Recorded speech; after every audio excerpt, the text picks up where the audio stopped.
What is your definition of domestic violence? I think there are at least three different kinds of violence and types of abuse.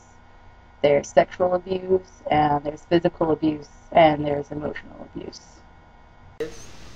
Basically, when someone is hurting someone, maybe even not physically, but possibly mentally, and it's not warranted.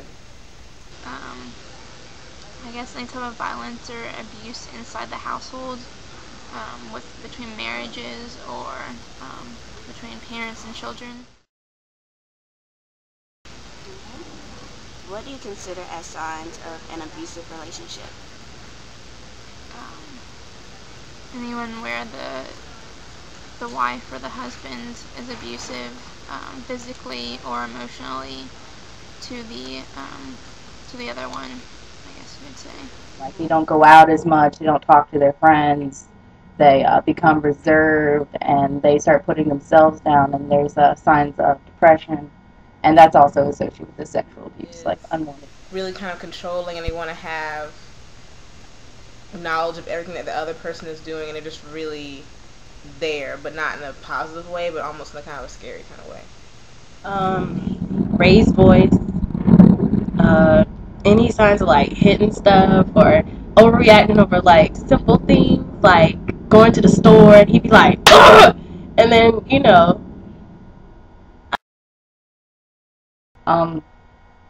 I suppose statistically they are. I mean, I don't personally know. I'm not really sure why. I think it's from growing up in Walterboro and seeing that it's the number one county in the number one state for domestic violence. Black women are abused more than white women? I don't think so. I think that it just depends on what kind of person you are and what kind of situations that you get yourself into and who you kind of keep company with.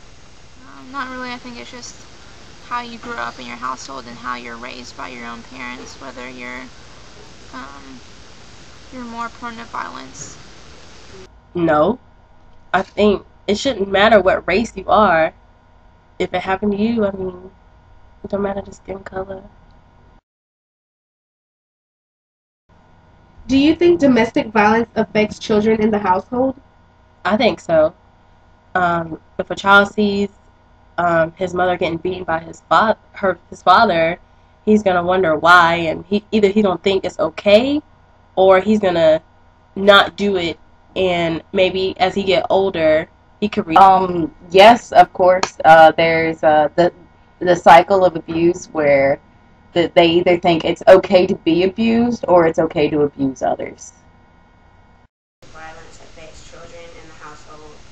I think it affects them greatly because, like, if you see your parents having those kind of actions, it's going to affect you. Like, you might become an abuser yourself, or you might become the kind of person who is more likely to be in a relationship with somebody who is abusive because that's all you know. How do you think domestic violence affects children in the household?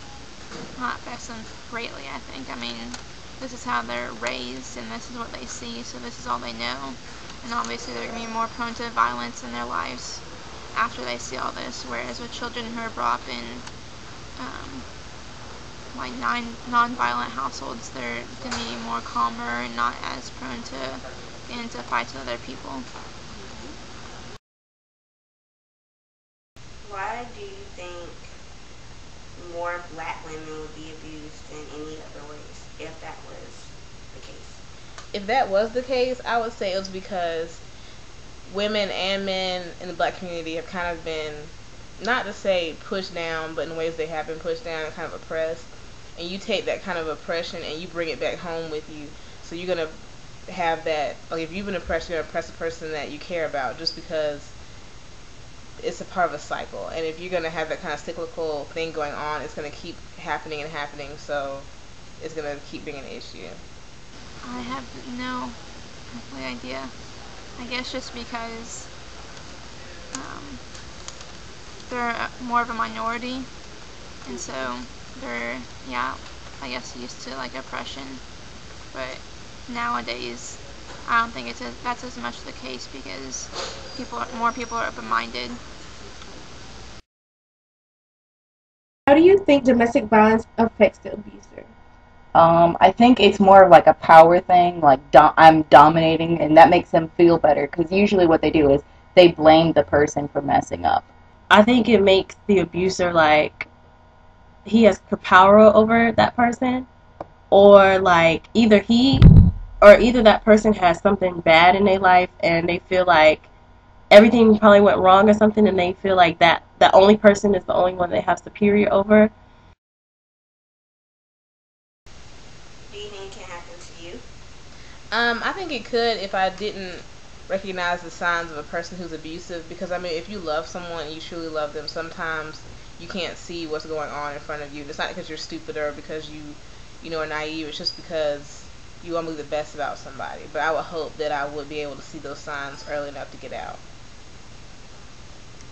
Yeah, I think it can happen to anyone. I mean, we say that, oh, it's not going to happen to me, but yeah, it can happen to anyone. Just like getting into a car wreck can happen to anyone. Yeah. I mean, it could happen to anybody. It could happen to me.